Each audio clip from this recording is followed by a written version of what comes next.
child in Valorant has heard the tale before about the cursed mummy boy who felt his heart no more. So sad and lorn, the helpless lad, Amumu was his name. He ventured out to find a friend and learn about his bane.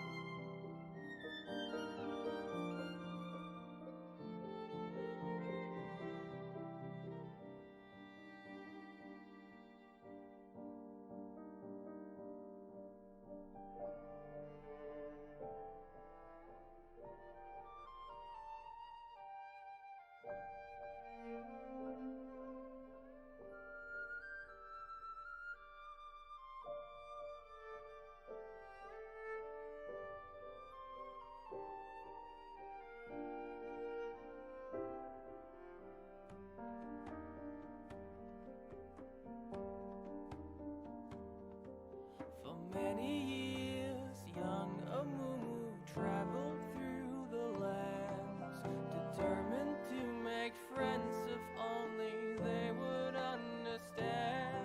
But even when Amumu stood upon the ledge of home, his hope would disappoint him and he would remain alone. But then the curse began to whisper in his ear. It would confirm what was Amumu's biggest fear.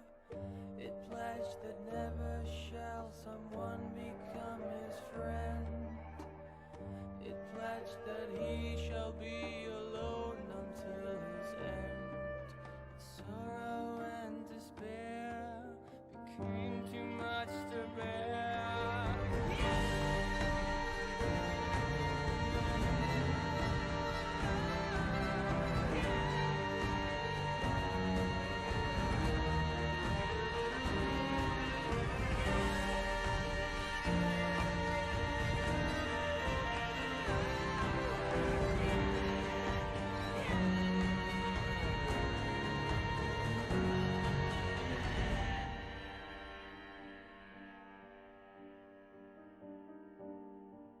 The moment when Amumu realized what he had done, too late it was for him, for them, the evil curse had won. The anger and the anguish overwhelmed his fragile soul and caused a wicked tantrum that he never could control.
Ain't nobody bringing us down, down, down, down, down, down. They could try, but we gonna win the crown. You could go another round, round, round, round, round, round, round. Wish you luck, but you're not bringing us down.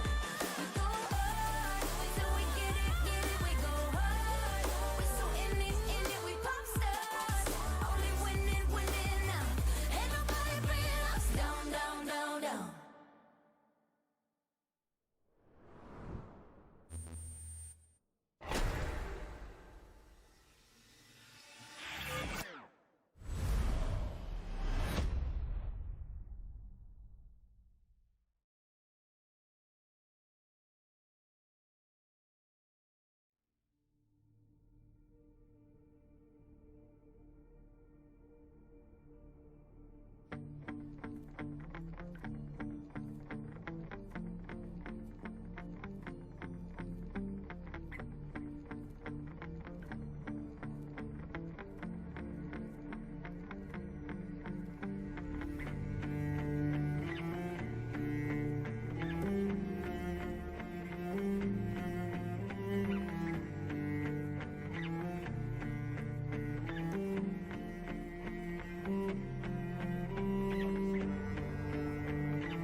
Alrighty, Steel fans, we have figured it out. We have gotten all the players.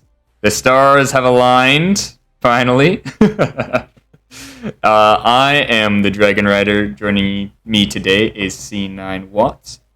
He's going to be my co-caster today. How you feeling, buddy? Well, a lot better now that it's up and running. Yeah. I'm just saying, imagine Imagine. a cast together. So true. So true. And so they have started our picks and bans, so I'm going to transition us over to that now here. We have two bans already coming out here. We have the Shaco ban and the Anivia ban. I know personally that Shaco ban is a must from Tempest, as Reese is their jungler on Imagine Stars, and he has a really good Shaco gameplay. So it's good to see that they respect that ban. Yeah, and it looks like Balinks has a lot of games on Anivia, so that's a pretty good targeted ban there. Mm-hmm. Banning out the strong ADCs there, getting the Kaisa and Twitch out of the way. So that's going to be... it looks like... I was talking to you about this earlier, but I was saying how Nick Dragon is a really strong ADC, and he can really change the course of a game here. So I want to see a lot of target bans possibly towards him from Imagine Stars. So we might even see a lot of like the whole draft basically around bot lane as well. Yeah, taking an AD carry off their comfort picks is pretty key. If you're a very mobile AD carry, you like to move around the map a lot, taking you off of one of your comfort picks and putting you on something more standard like a Caitlyn or even kind of like a Tristana where you're kind of mobile but not really, that can be really key in setting an AD carry back. Oh, 100%. We do see the first pick Thresh there. We know that Legos has a really good Thresh, so he's going to be on a strong comfort pick, and he's going to be really happy with this decision coming out from them. Is that going to be an ASOL? I'm not sure how I feel about mid lane being picked up so early. Now, this is Beta Lynx's other pick. His two most plays are Nivea and Aurelion Soul, so gotta keep an eye out on this. And it's locked in. That's crazy. Wow. That's interesting. I'll have to be watching around the map for the old level 2 ganks from the mid laner. 100%. Lux coming out there, so we see ASOL, so it's like it's not really a flex there. You can't really flex it support. You know it's going to go support. So that's going to be interesting to see what's going to happen with that. What I'd like to see from Stars here is probably even the first rotation mid lane pick, because you already know what the mid laner is. You can get your like a good comfort pick on your mid laner and not worry about them being banned out second rotation. Yeah, the second round bans, you really want to avoid that, especially knowing when you're going into Aurelion Soul. He has a very defined play style, and you can kind of just pick like a mid laner that wants to shove him in, can punish him for roaming a lot. Mhm. and like a Victor Oriana is pretty good at that. So you'd want to pick that here and avoid those two. I think would be the best picks into that one. Or Oh, the 100. Echo. The Echo's pretty good too. He can pressure, he can shove, and he can pressure the Acel in the lane a lot more than something like an Oriana would be. Yeah, for sure. He can roam as like just as well, if not the same as an Aurelion Sol, like I think you were saying. So it's nice to see this pickup here. We saw the Caitlyn also coming out from Imagine Stars, so going to be a good long range bot lane, and I think they're going to synergize well with Thresh there. You're the ADC for your team, right? So how do you feel about the Thresh Caitlyn matchup versus like Uh, Kog'Maw Lux there? I like the Caitlyn pick a lot, especially taking like Kai'Sa off the table. The Caitlyn's just gonna auto shove into any AD carry, especially into the Lux support that we know that is. Caitlyn can play back. It's kind of hard to poke at her, and you can shoot through the Lux's mana pool super easily. So getting the early push on Caitlyn, especially with someone like a Thresh that can play both really aggressive and really defensively, it's a pretty versatile bot lane. I like the pickup a lot here. Hmm.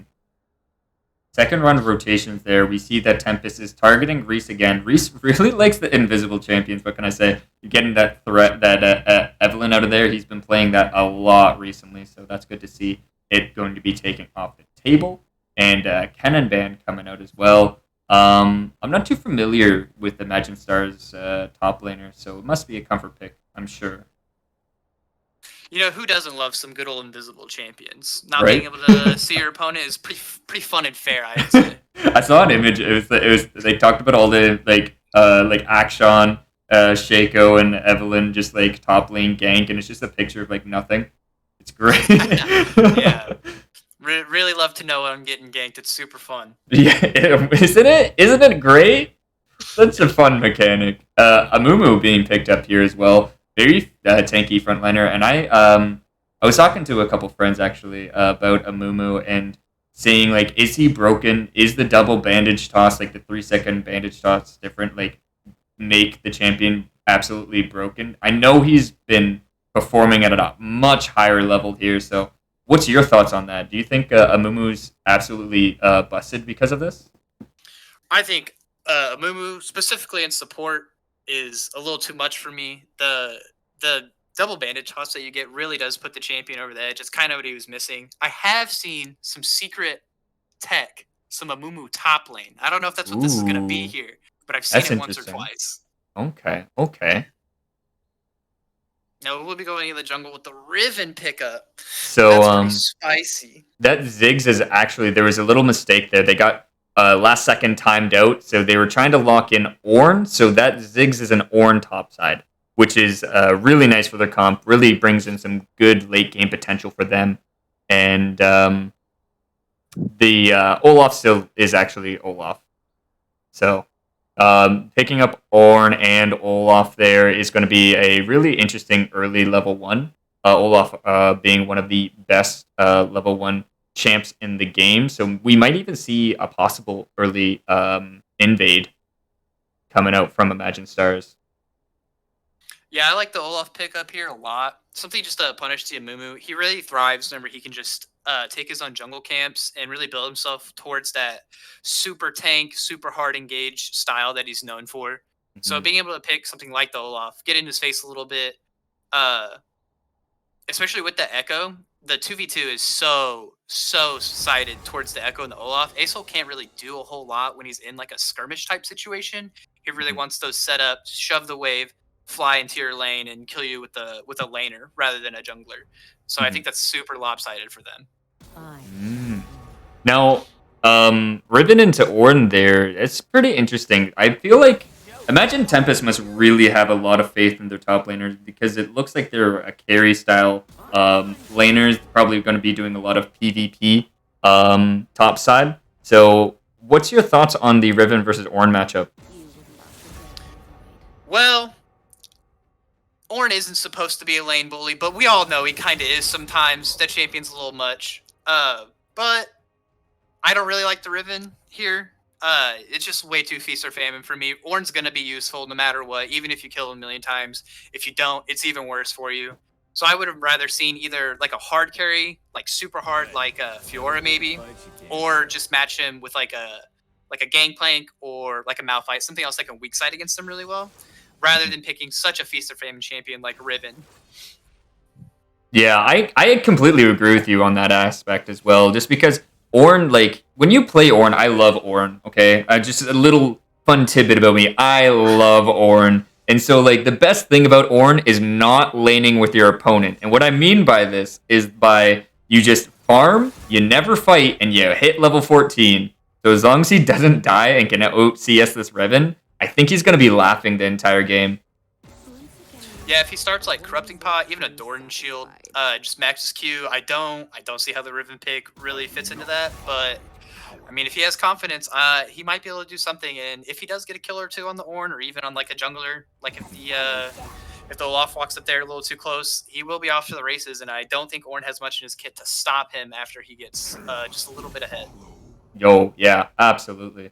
We're gonna see. I want to see a lot of ganks from these junglers, especially Olaf being, like I said before, like a really good early game jungler. I want to see what they do, and it's definitely going to be something that we should watch out for and pay attention to in the first probably like 10 minutes of this game, because they could make or break everything. If Amumu ganks Ornn like on repeat and just sets Ornn so far behind and gets that Riven so far ahead, you were talking about Feast or Famine. When she is just eating up and just is so fed, she's going to take control of the entire game.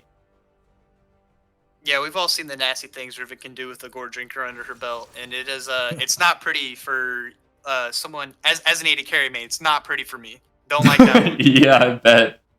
I feel it's so funny because I'm a top lane player, right? So every time I look at the ADC, I was playing Ornn. There was a full HP Xayah, and I was like, it's dead. It's in death range. I can kill this. Dude, yeah. I know the feeling.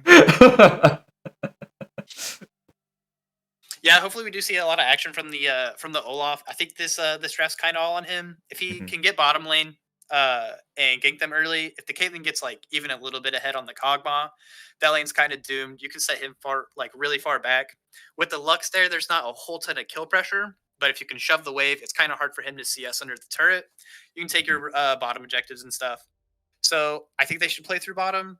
The top lane is going to be really hard to gank because of Riven. If she isn't committing a whole lot to the trade patterns, it's going to be really hard to gank her. You really need to gank her when her Q or her E is on CD, which, as we all know, it's not a very long cooldown. Yeah. Your Aurelion Soul probably won't be sitting in lane very much. He'll probably be all over the map. So you really don't want to gank that lane either. So I think we're going to see a lot of effort from the Ornn to go bottom side and really get this Caitlyn ahead, move her around the map, and try and take as many turret plates and even turrets and just objectives in general.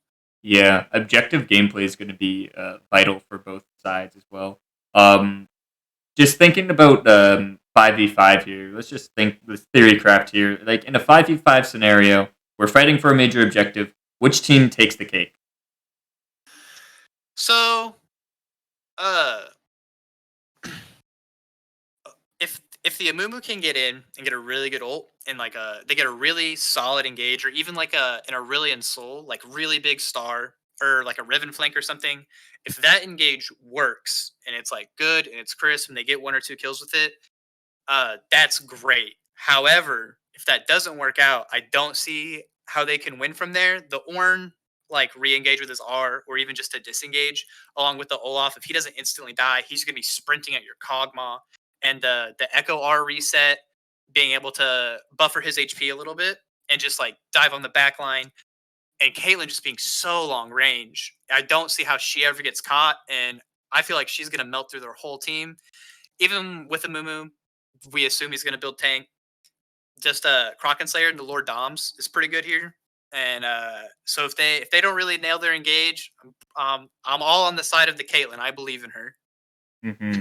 Yeah, I actually I agree. I think that Imagine Stars here have built a really strong team comp and a really good team fight. My one fear as well is the lack of peel and protection that this Kog'Maw has. Because the Olaf, like you said, he's just going to run at him. And there's not much you can do. There's no CC that's going to stop the Olaf. So it's going to be worth a DPS check. And I don't think a lot of them have consistent damage where it's going to completely nuke off that Olaf. Maybe Riven. So Riven's going to have to play like an amazing center and just be a wall from anyone getting to Kog'Maw so he can produce that damage for his team. But there's just so many other options that Stars can use and utilize to get to the Kog'Maw, to get to the Lux, and to get like basically destroy a team in a 5v5 scenario. So my opinion is going to be it's really Stars favored just on team composition alone. Yeah, I like the fact that they have both. They have both a non-committal engage with the Ornar, or even like a Thresh pickoff, or even just like Olaf sprinting at you. Like, what are they supposed to do if Olaf presses R to start the fight? They really can't stop him. So I like the fact they have both a really good non-committal engage, and they have a really good re-engage / disengage. So if they ever get dove onto, it's really easy for them to just kind of peel back, buy a little space for the Caitlyn, and try and find their way onto the Kog'Maw whenever they see an opening. Yeah. So the waiting spectator delay is just finishing up now. We're going to get into game. We're going to pause at the 10-second mark, and then we'll sync up again. So I'm going to introduce and sign us in here. And we will be right back and for game number 1 between Imagine Stars and Imagine Tempest.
Mm-hmm.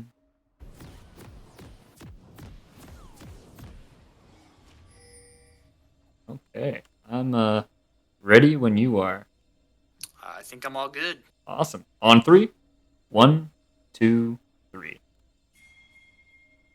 All right. So I was talking earlier as well as a possible level 1 invade coming out from Imagine Stars, and I think that's exactly what they're going to go for here. They have a really great level 1 team fight comp that they made for themselves as well. Just a few interesting things. I'm peeking at the Caitlyn starting Cole. Seems I would call it disrespectful. So people underestimate Kog'Maw's damage a lot. When his W's up, he has the highest DPS in the game, and you can't really argue that. Mhm. Even at like level 1, if you start getting traded onto W, you're like just gonna lose the trade. So I think I would have rather seen just a normal Doran's Blade, or even you can go Longsword 3 pots, and you can try and build your sustain up that way and get to your Noon Quiver faster, and try and get your Power Spike earlier than the Kog'Maw, because that's really what you're trying to do here with the Caitlyn pick. And I don't think that Cole solidifies that very well. With Cole, you're trying to build yourself up into the mid game, and I don't think that is a very good pick here.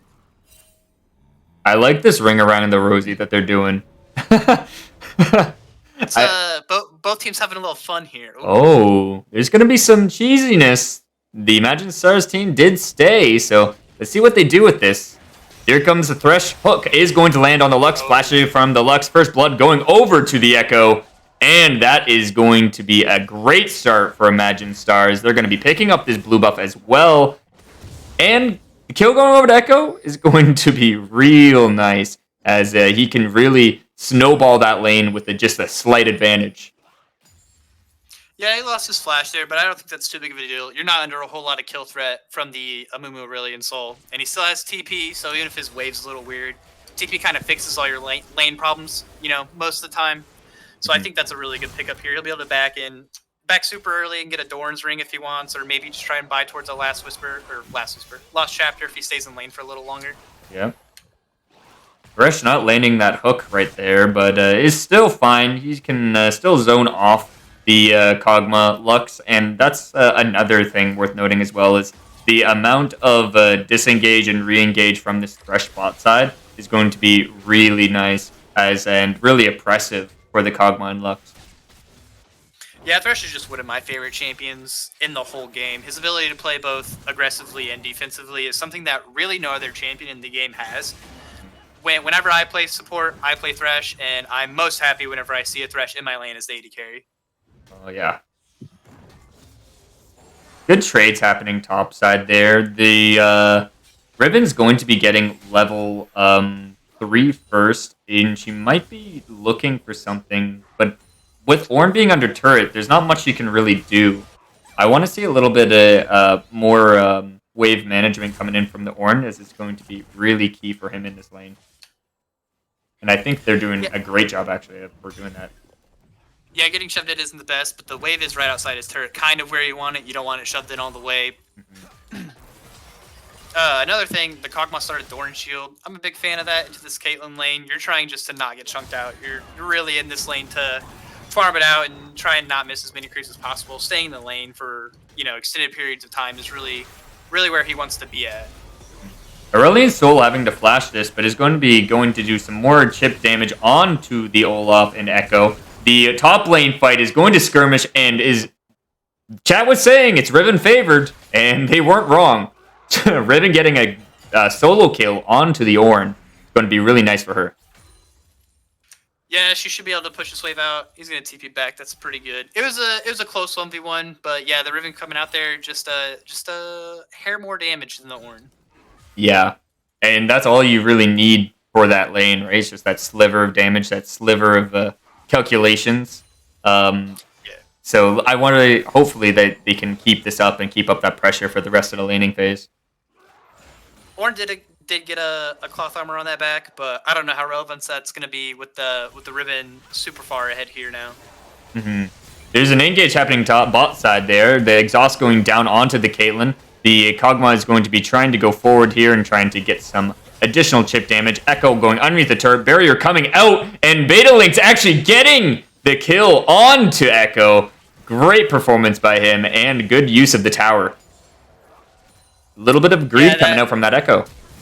The barrier was excellent there. Ooh, we got more on the bottom side. Flash coming in from the Thresh. The kill going down. I believe he had the Ignite going and ticking onto the Lux there. So good job bot lane, as Thresh is going to be able to pick that one off. Maybe we might see more, but that Caitlyn's running real low on HP, and Amumu's on the bot side of the map. Yeah, I think I would like if the Caitlyn just shoved out here and took a good back. This kind of I was talking about, as you saw before all that happened, the Kog'Maw trading really well into, but there's a Mumu down here now. Mumu Hex Flash away. Trouble. Yeah, we're going to get some damage down onto the Thresh. Here comes Beta Lynx as well, picking up another kill for him as another successful roam and another kill going over to the mid lane. They are going to be going towards that dragon. You see some pings going down. Let's see if Reese on Olaf is going to respond to this. He's just on his Krugs now, but it doesn't look like they'll be going for it anyways. Echo should just shove out his mid lane here, try and get Aurelion Sol back under the turret. This is kind of the problem with the A-Sol pick, is you're really good at the roams and being able to facilitate your laners, kind of like a Twisted Fate, but your wave like so bad. It's like not if you're just not in lane constantly, the wave's gonna get shoved into you, especially by a champion like Echo. Oh no, Echo, you're not level 6 yet, and you're in danger. Beta Lynx is going to be going in there, and we do see a kill on the Kog'Maw. He was left alone for a couple seconds. But in the meantime, on the other side of that, we did see the A-Sol picking off the kill solo onto the Echo. Yeah, the Kog'Maw's a little question mark pingable to me. I don't really know what he was doing there. Reese is being a little bit aggressive there. Almost got a kill, but unable to get that last little tick there. Ornn ulti going out is going to land that and should be able to pick off the kill. Solo kill going over to Ornn. He built one cloth armor. I'm sorry, Riven. This game's got everything! This is a banger! Yeah, the kill coming back onto the Riven, pretty unexpected, but I guess the cloth armor was just enough, you know? Yeah. Sometimes it is. The sliver. That's the sliver you were talking about. Yeah. Horn damage is always deceptive there. You could have gotten a little bit more extra damage if you did bake. After you use your ulti, get that auto attack and extra damage off, and then use your W to get a little bit more damage. But nonetheless, you're still going to be able to kill your opponent with or without the W. Yeah, and I think I would have liked to see him start corrupting pot here. You're in a really trade heavy lane with the Riven. But we got some trading going on bottom. And into the mid lane. Yeah. And into the jungle. This game has it all. It hasn't stopped. I'm just watching the camera fly around everywhere. You know? This is a mini map cast. Yeah, honestly. First dragon is going to be Infernal, and I would like to see Reese is actually performing really well in the jungle to the point where he should be able to take off the Shelly and a dragon. I would like to see a big rotation coming in from the Asol to help the Mumu out to pick off the first dragon, but I don't know if that's going to be possible. And this is just kind of what we were talking about in the draft. If you take a look at the CS numbers in the jungle, the Olaf is gapping the Mumu right now. And that's really just really the nature of the champion. Yeah, does Olaf still have the fastest clear in the game? I can't remember. I think that belongs to Kayn now, but okay. It's being faster than a Mumu is a pretty low bar to clear. True.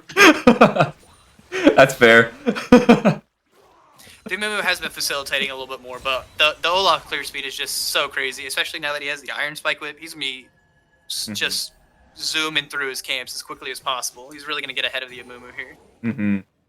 Well, 60 to 28, right? Like, that's a big gap. Like, that's really big. Yeah. Asol coming bottom.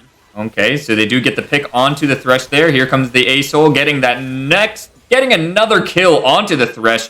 Caitlyn's running really low. She cannot stay. And the kill coming down from the Kog'Maw is going to smite her away. We do have Asol and Amumu posturing towards this dragon. I don't think they can really respond to this. Imagine Stars are going to have to give up their dragon. But we do see Soul Reaver going in onto Legos. Is going to be getting on to the Lux. Is going to be able to pick off this kill here. Canceled an auto. Oh, there it is. It's done. And Amumu going to be securing the dragon. Beta Link's in danger. Is going to get another kill over to the Olaf. And Kog'Maw is going to be doing a lot of DPS. No one's able to get onto him. Riven's playing a great center. Is going to basically win that trade for the red side there. But I believe... No. Amumu got the dragon. I forgot. Yeah. So, all in all, I think Red Seed Tempest is really happy with that. Yeah, that really just went all in their favor. Oh, here comes a Thresh from... Flash from Thresh and the knock-up. And that Kog'Maw is not going to be able to move. Sorry, buddy, but you can't be pushed up that far. Yeah, both 80 carries playing a little fast and loose, maybe a little greedy, but it's making the game a lot more interesting, so I'll take it this time. Yeah, 8-8. One dragon in favor for Tempest. Gold is going in favor of Stars there, just due to this raw CS advantage. Yeah, I think this game's pretty blue side favored with the Ornn and the Caitlyn being pretty far ahead. Yeah. And so the kill going down from Lux ulting down to Caitlyn and Amumu picking up the kill onto Thresh. Tempest are slowly gonna crawl back into this because if they keep getting pick after pick after pick, they'll do a lot of damage even with those CS numbers not being up to par with the other team. Yeah, Lux getting kind of bailed out there by her jungler. Olaf was about to do Olaf things, but luckily the Amumu stuck around for just a bit. Yeah. Now, Olaf already has his completed Mythic. He has gone for Gore Drinker, and this is the spot in the game where he should kind of start to take over the Amumu really by himself. Olaf going ulti, going down onto the Lux. The Caitlyn is going to be ulting that one down, going to be grabbing up that kill, and they're going to be going on to the Kog'Maw immediately after. It's close. The ulti goes down, does take out the Olaf, but the Olaf is able to grab the kill onto Kog'Maw. Good 2-for-1 trade there. And Caitlyn's going to be able to push this one in and maybe even get another turret plate out of this. Yeah, and that's just the kind of aggression we expect from the Olaf. He really can just kind of do what he wants into the Lux Kog'Maw lane. And if he picked up that axe that he threw the first one, I think he could have got that Kog'Maw without trading back. But it's still pretty in their favor, I think. Mm-hmm. Totally. Amumu getting flash hooked underneath the tower there. A lot of damage. Ulti coming down from the Amumu. Good chip damage. Here comes the Lux ulti to prevent that. And the Amumu picking up the Thresh because taking one too many turret shots. Just a little greedy there again. Yeah. A turret. Poor Riven. trying to trade back on the Ornn. It's doomed, man. You can't. He's got the Bramble Vest. He's got the Ninja Tab Eyes. There's not much you can really do as Riven anymore. Unfortunately, due to that one trade, there's not many options for you. You got the level 1, which is great, like the first blood, but then losing the second trade is really detrimental to your lane. Got some action in the mid lane again. Yeah. Both of these mid laners will just not stop fighting. Soul River going in here, which is interesting because he had no mana, and the Asol is going to just pick that one off for free. That Asol is 5-1. Wait a minute, that Asol is 5. When did this happen? You know, he's just a galaxy, man. He's everywhere. Hold up. I know we've been casting this, but he just...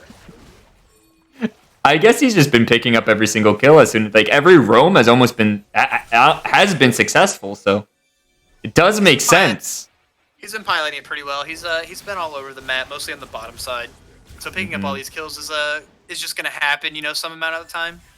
Also, the Caitlyn on one more stack of her coal right now. This is kind of what I was talking about. You know, it's just kind of a little too late in the game. You can see the Kog'Maw and the Caitlyn are both even on items. It's not really where you want to be in the Caitlyn situation. Really would have liked to see the longsword start from her. We did get the kill underneath the turret onto Asol there. Here comes a Mumu engage. The Revan going to be going ulting in, but is going to be immediately chunked out. The DPS check does not occur for you as Olaf is just going to be sprinting underneath your turret and is going to be able to escape as well. That was big. That's big for Imagine Stars, getting those 2 kills and then possibly even first turret here as well. We have Dragon coming up in 10 seconds, so they can rotate to that almost immediately after. So we got Ocean, which is really nice for all of them. Lux just missing her getting cooked there, and a good trade coming out for them. Olaf coming bottom. About to do Olaf things. Yeah, here we go. That Kog'Maw. Yeah, but sorry, buddy. You're going down. Oh no, Thresh, get away! Thresh, get away! Oh no! That's tragic. Kog'Maw there making a use out of all the parts of his kit. Very effective. Yeah, honestly. That's so funny. I don't think Thresh knew where the Kog'Maw was. A bit of panic there. Yeah, we're gonna get the Caitlyn ulting onto the Asol is going to be doing some nice chip damage, and we do get the trade for the blue side, getting the second dragon, and we're going to have Mountain Soul tonight. Not a cloud in the sky. A double stun coming in from the Mumu ulti is going to see if there's going to get more follow-up. They are going further and further. Great E from the Ornn is going to prevent a lot of that, and they can do a great disengage formation here. So, no deaths. Dragon achieved. You're laughing if you're Imagine Stars in this scenario. Yeah, I think their comp it's just got so many facets to it. They're able to, you know, disengage. They have really good non-committal engage. It's just all around a very well-rounded comp, and I'm in love with this Olaf pick. It's putting in work. I love seeing Olaf when he's super far ahead. My favorite pro player is Blabber. He's well known for his Olaf. Gotta love some good Olaf play. Thresh going to be flashing forward, not landing the hook there, and Kog'Maw doing a great DPS, going down onto the Caitlyn. But here comes the Olaf once again. The Thresh is in danger. Can he save his friend? I don't believe he can, but is Olaf going to be able to pick off the double? I believe so. Is going to land the Q, and one more, she'll do the trick. This game's shaping up to be an Olaf versus Kog'Maw battle. Honestly, yeah. You see that Olaf has just been camping bot side. If it wasn't for Reese on Olaf, I don't think the game would be going as smoothly as it is now. Great job, Beta Lynx, getting some good zone there. Amumu not landing the Q quite, but we do see Asol is going to be roaming forward, going to be flashing to get that last proc on, I believe it's W, to kill off the Echo. Yeah, he burns a splash there, but I think he's pretty okay with it. He's just picking up so much gold at this point. I don't think the Echo can be too much of a threat to him. Maybe after he gets an Asher's Tooth, maybe even a Lich Bane, he can start to pressure the Asol a little bit more. But right now, it just feels like anytime the Echo gets into W range, it's kind of doomed.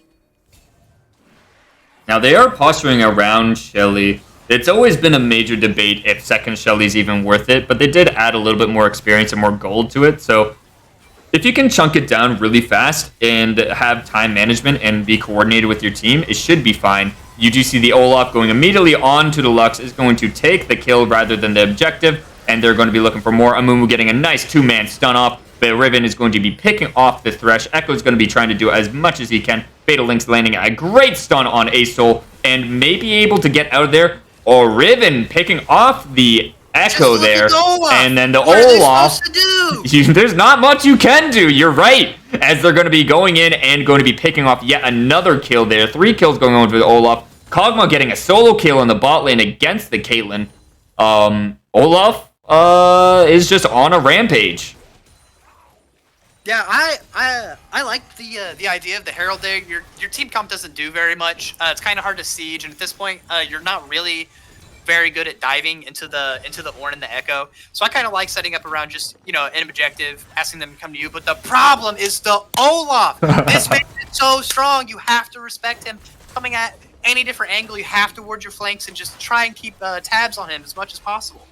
This Ornn's a little bit in danger, eh? He's going to be going back in. He's going to be doing as much damage as possible. Is going to die to the Mumu. Reese is going to be picking up yet another kill on his Olaf. DPS coming in from the Kog'Maw, but is going to be deterred as Echo postures forward. The Olaf is just so strong. Yeah. The whole game has really come down to this Olaf, and I think it's going to shape up to be some sort of a DPS check between the Kog'Maw or the Olaf running at the Kog'Maw and see if the Kog'Maw can burst him down. But I don't think he can. The game goes 20 more minutes. Yeah, I don't see we're getting to that state. I think the Olaf is going to take over too quickly as long as they are still able to apply that pressure somewhere. Well, the Olaf scoreline just says it all. 11, 2, and 6. That is so crazy scoreline. And you can see how aggressive a jungler he's playing here. We do have a dragon in 30 seconds, so I want to see them utilize the Herald and try and see and posture, maybe get some wards early down onto the dragon. But it looks like blue team on Imagine Stars are going to be first to the punch for this one. Do get the turret from the top side. Now, just what do you? Look at how disrespectful the Olaf is. You can't stop him. Oh, Thresh getting a great hook, and they might be able to pick off Beta Lynx here. Here comes the TP coming in from the Ornn. Beta Lynx is not dead. Here comes the Ornn, is going to get the Aurelion Soul, is going to be picking that one up, and they're going to be looking for more. Olaf's in the back line, going to be getting onto that Lux there. They're going to be going on to the Amumu. Double kill going over to the Olaf, and Dragon is up, so they're going for that one as well. It's just free real estate. The enemy jungle is no longer theirs. It belongs to Olaf. I'm just reading the chat. They're saying to ban Olaf, and I think they're right. I'm not a big fan of banning champions after you get run over. I would this time. You cannot let this man have this again. This has to be so demoralizing for the enemy team. He's just doing whatever he wants, and your team, not that they're playing bad, but their team comp just doesn't have the tools to stop a champion like Olaf. You're right. And Olaf was a perfect pick here. Waited to the last second of the draft and is great to counter almost everyone that they put out here. The only thing maybe that they could have done is if it was a Lulu Kog'Maw is pretty nice, but even then, it's still iffy, So yeah, I think you needed to draft some sort of engaged bottom laner and try and fight the enemy bottom lane, and then the Olaf has he doesn't have a point of pressure he can really attack, but with the defensive poke capabilities of the Lux, you're kind of already setting yourself up for defeat. And even though the Kog'Maw stayed stayed even with the Caitlyn. The Olaf just got out of hand so quickly, and now you don't have a way of starting fights, and so the Olaf just gets to run at you without really being able to fight back. Whereas if you have a Nautilus or Leona, you can try and counter engage. You can look for different pick opportunities. Oh no, that Lux is dead. There it is. Yeah, there it is. Absolute menace in the jungle. Reese is just running through them with this Olaf. When was the last time we even saw him take his own camps? I haven't seen this man in his jungle for at least 5 minutes. I think he's just farming champions. I think he's farming champions. He doesn't need camps. No enemy jungle camps are up, and all of his are up. He's dominating this matchup. Good double stun with the E from the Echo. Going to be getting onto the Riven and onto the Amumu. A great Thresh Hook as well. Good 3-man stun from the Amumu. Let's see what they can do with this. Beta Lynx is going to be in a really good position to possibly get a lot of kills here, but we'll see what happens next as they're going to be going onto the Ornn.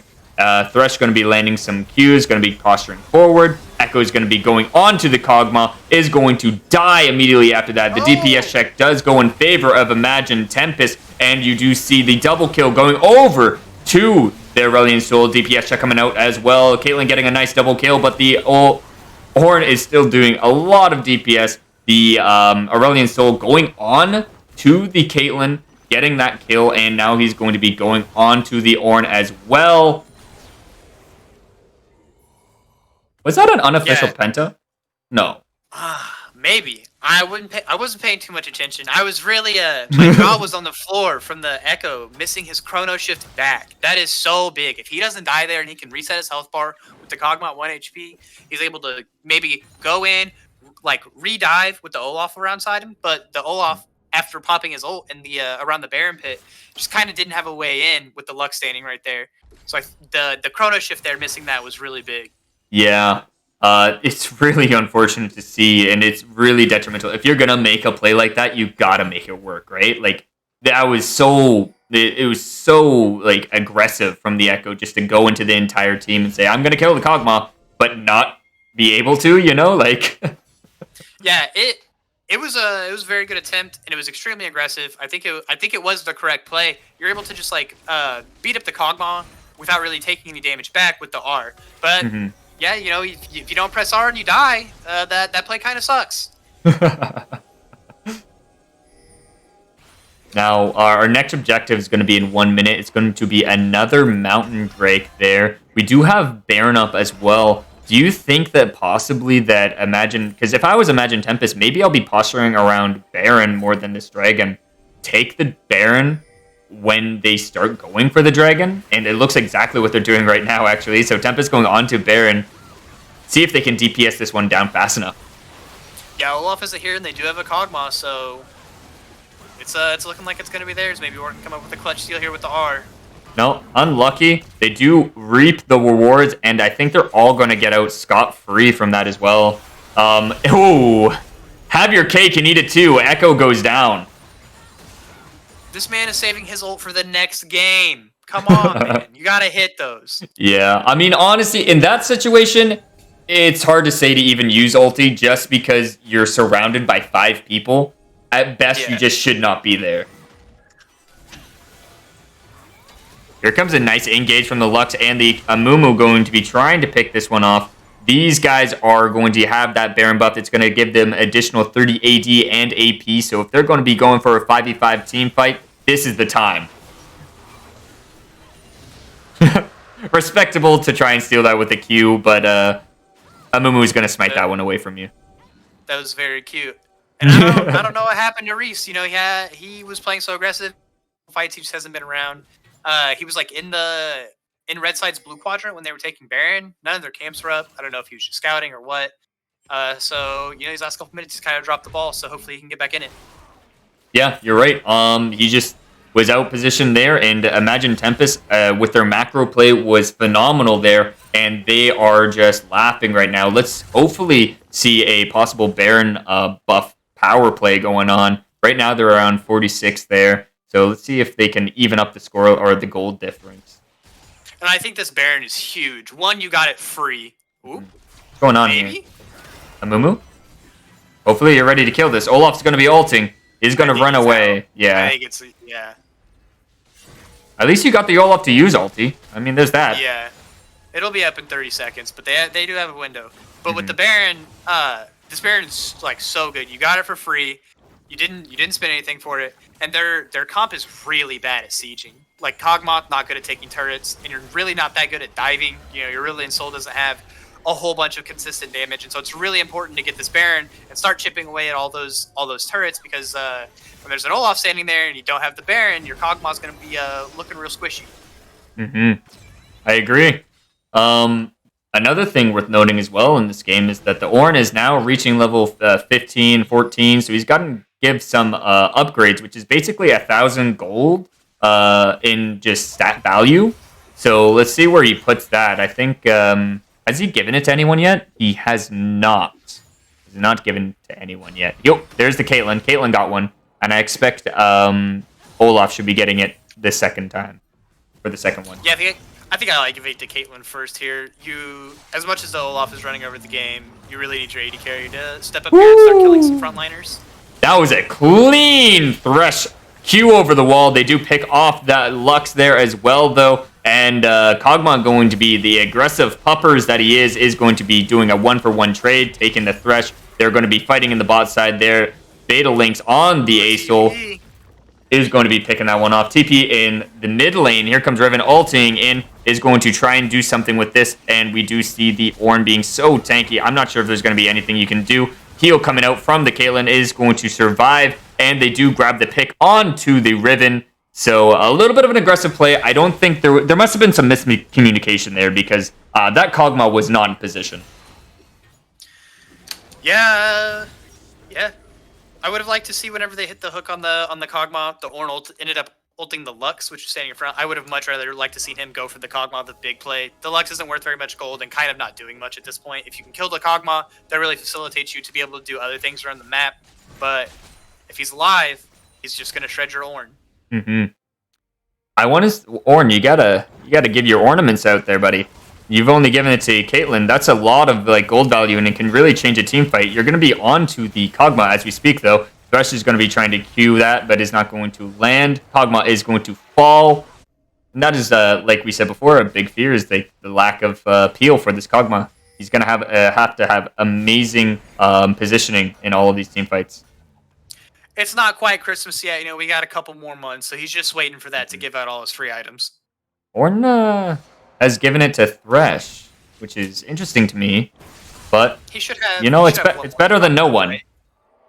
Sorry? I think he has one more stocked up. He does have one more stock up. He should be able to do his whole team by level 17. Yeah. But you really want to give those to like your main carries first, right? Like you really want to give that to the Olaf, and you really want to give that to the Echo. Even though the Echo is a little bit far behind, that additional damage for that Echo is going to be the make or break point to kill the Kog'Maw. So when he goes in for those plays, when he goes in like 1v5 to take out that Kog'Maw, he's going to be able to perform that with that additional help from the Ornn. Yeah, absolutely. Big notes here: the Kog'Maw no summoner spells. The Caitlyn also no summoner spells, but Olaf has everything. So we'll see what he can do here. Oh, Mumu getting a 3-man stun, but is going to perish to the Caitlyn. And that's going to be tragic for them, as Mountain Drake is about to spawn in about 20 seconds here. I don't know what the Lux is doing there. She's pretty out of position. I would like to see everyone group up on the dragon. She almost died. Really yeah, doesn't need to shove out that wave by herself. No, so the dragon's definitely going to go in favor of the Imagine Stars, but to respond to this, the macro play from Imagine Tempest has been on point. They are able to take objectives accordingly. If they know that they can't win a team fight, they'll move across the map, they'll do other things, and they've been playing really well all over the map just with that in mind. Yeah, they kind of had that Imagine Stars. They had that weird fight at the Baron Pit around there, and ever since then, it seems like Reese has really lost his killer instinct. He hasn't seemed to have done very much. He kind of tried to run at the Aurelion Soul there, and he didn't get much out of it. Mm-hmm. He really needs to be killing the Kog'Maw. If the Kog'Maw doesn't die, they have a really hard time trying to do anything against him. Yeah, it's a lot of their DPS. Beta Lynx's Asol, though, has been surprising me all game, actually. I was kind of hesitant on the first rotation, Asol, but he's been performing so well and has been able to show us why it's such a strong pick and why it should be banned. Yeah, we were talking about Tempest banning Olaf. I think the same can be said about the Aurelion Soul here. They did ban his Anivia, but I think the roaming potential and really how he got ahead of the Echo was just was something else.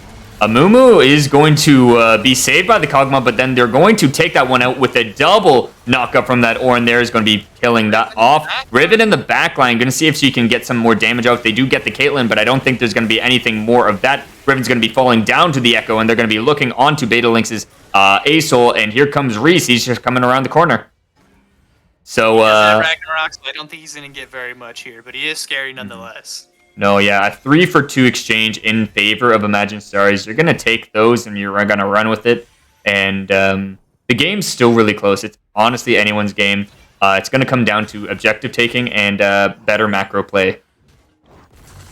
Yeah, I think I'd rather see the Olaf here start taking the red quadrant camps on red team side. I don't like him clearing out that mid wave. You really just want to try and deny them as much gold as possible. Jungle's the only role in the game where you can physically deny your opponent's gold, and I think doing that in this stage of the game where there's not really much to do, especially on a champion like Olaf that has so much presence, is a big reason or a big strength behind that champion. Oh, 100%. He's just sitting around that red buff right now. I think he's waiting for Kog'Maw to come see if the red buff's up. He's smelling something. He knows something's over there. He's just not sure what it is, but he's waiting. He's just sitting there. Menacingly. Oh, he saw the Kog'Maw. The Kog'Maw's dead. Goodbye, Mr. Ma. Oh, well, we're going to see the DPS check if who's going to win what kiting. Here. The kite potential shutdown from the Kog'Maw. Amazing performance. You were saying this before about the DPS check, and you said if it's going to go longer than 30 minutes, and you were right, sir, as the Kog'Maw just obliterated and took away Reese's Olaf. Yeah, that was really impressive mechanics there to be able to kite back like that. If he doesn't build that space, he just gets run over. But yeah, I think Reese both had the game in his hands and he dropped the ball. He just didn't get much done. There goes the Kog'Maw. It died. The Echo killed it. Here comes the Ornn ulti. Is going to get a nice two-man knock up there. They're going to be trying to look for more. The Lux is low, but it's going to be able to zone out and zone away. Riven is going to be grabbing that kill onto the Echo. A lot of their DPS is gone. The Mumu does land the binding, and they're going to be looking for more as Asol is going to be picking that one off. Riven in the backline going to be getting that Thresh, and they're going to be looking onto Caitlyn. Here comes the Riven right around the corner, and down she goes. Triple kill going over to the Riven. Great performance, and hopefully maybe an objective after that. Reese is up, so I don't think they can go for the Baron because it's just so easy for him to take it away from them. Yeah, we were talking earlier about how Stars has a really versatile team comp, but if you just get engaged on and you all get stunned up, it's pretty easy for a Riven to melt you down even without the Kog'Maw. The Aurelion Soul, like we said, is really strong. He's sitting on 18 stacks on his Magi's. He's got 4 completed items plus the Blighting Jewel. Mm-hmm. It's a lot of penetration coming through for the Voice of Light and the W, whatever it's called. And he just has a lot of damage right now. That's pretty hard to deal with. Yeah, he's gonna fly away to the moon. Dragon's gonna be up in 30 seconds there. Soul for Stars would be real nice, as the Riven won't really be able to fully take out the backline with that additional MR and armor. Yeah, it'll be harder for her, but she definitely already has a Black Cleaver and even a Lord Dominic sitting in her inventory. Ooh, just to yeah, shoot right. through the Ornn. Shoot through the Ornn a little bit more, and if they get the Mountain Soul, it'll really help with that too. Yeah. Let's see how the team fight goes there. It's gonna have to be. We're gonna be watching Olaf a lot. See how he goes onto the Kog'Maw. If he can even get to the Kog'Maw.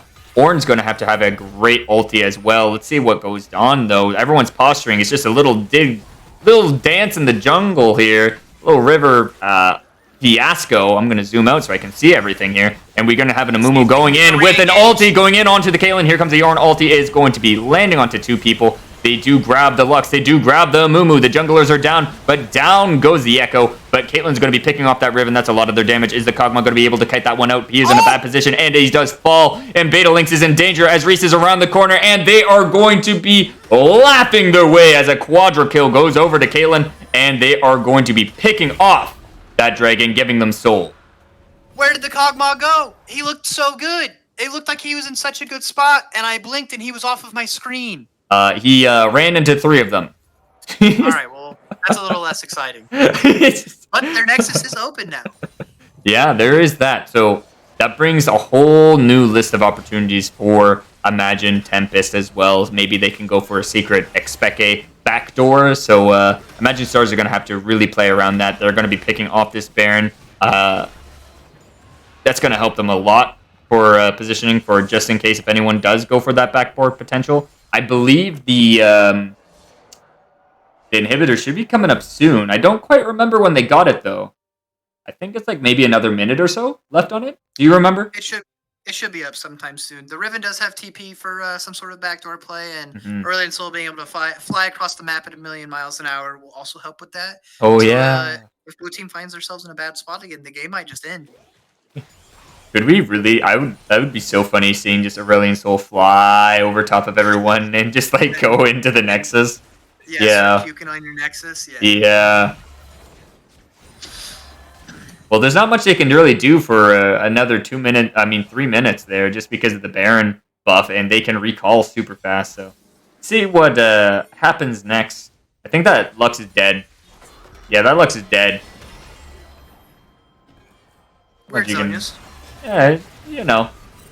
Style points. I don't think Thresh needed to ulti that, but you know what? Here we are. I think his ulti's on like a 30-second cooldown, though. Play, you know. Yeah. They're not going to be in worry for another team fight for another 30 seconds anyway. So Lux in a very interesting spot there. I'm not sure how I feel about her clearing the ward up there without her Amumu. Yeah, I think I would have liked to see. I think I want to see Red Team set up in a 1-1-1-3. I would like to see Riven top, Early and Soul mid, because the inhibitor's already down. He doesn't have to do very much to shove that wave. Yeah. And then you put the Kog'Maw on the Lux bottom, and you have the Amumu shadow them. If they ever get engaged on, hopefully the Amumu's enough. Along with the Kog'Maw range to stop Olaf if he's there. But if anyone else comes, it feels like it's pretty doomed. The Olaf feels like the only guy here. Maybe the Caitlyn, if she gets a Kraken Slayer plus headshot plus crit, can delete the Kog'Maw. But I think I'd like to set them up like that and try and get the open Nexus, try and leverage that a little bit if since the inhibitor's coming up here pretty soon. Yeah. I think, is it this wave it respawns? Yeah. It's going to be up in like just a couple seconds. The Elder Dragon is on the table in about 3 minutes. You know, if Imagine Tempest managed to steal the Elder and win the team fight because of the Elder, they win. Because the base is open, right? So I think at this point, anything. If they win any amount of fight where they kill Caitlyn and Olaf, I think the game ends. I don't think Ornn, Echo, and Thresh have enough firepower to stop basically anyone on Tempest's side from ending the game. Yeah. 40-minute game, eh? You did call this. You said I did, but I also signed up for it, and it's been an absolute banger. Just some real good stuff back and forth from both teams. Yeah. Good chip damage coming down there, but Reese is going to be able to get out of that one. I believe, who got the blue buff there? I think it was the Riven? The Ornn? I don't remember. One of them. I think it was Riven. Riven got it, the blue buff. Riven's got it. Yeah. I like the Riven going top here and killing off this wave. I think I'd like to see those 3 members go bottom and try and shove out that wave too, and just try and pressure the inhibitor now to respawn around the Elder Dragon timing, and try to leverage that to your free win. I feel like Elder's gonna be the end game fight. I feel like this game's gonna be over in 3 minutes. Is that just me? Because I feel like it's just gonna have to end, right? Like I think that's absolutely correct. The Caitlyn's now sitting on all 6 items, and she just melts turrets so fast with her passive. And all the AD she's sitting on, especially if they get the Elder Dragon, they get 1 pick, and Caitlyn isn't threatened.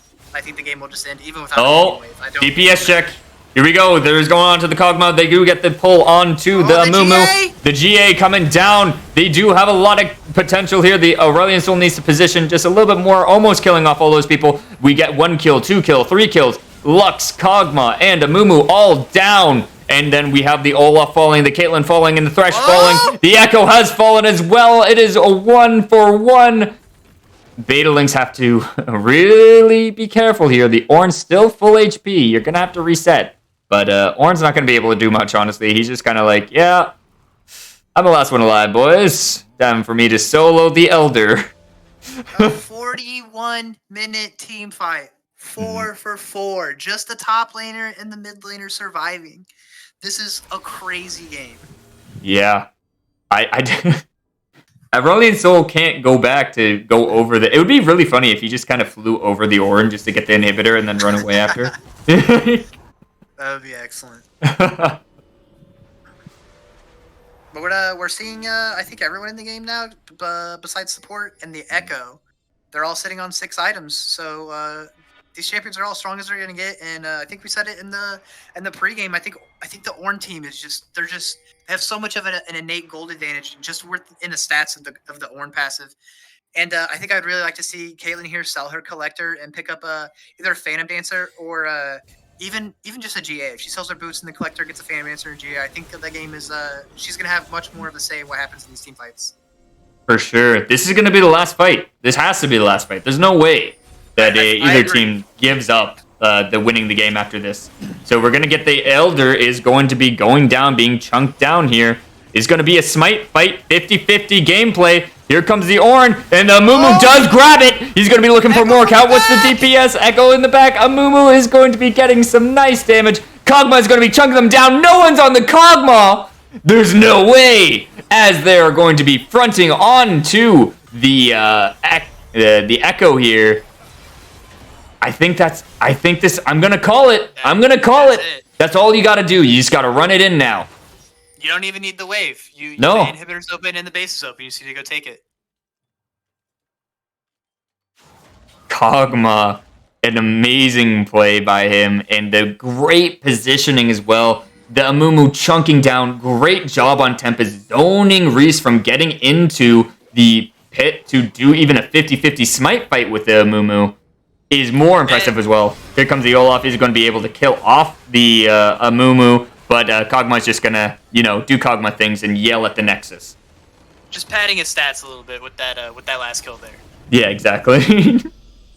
Great performance. Yeah, the Olaf got binded by the Lux there and didn't immediately pop his ult to get out of it to try to contest the Elder Dragon. He just sat there binded, really sad, while his team all died. Yeah.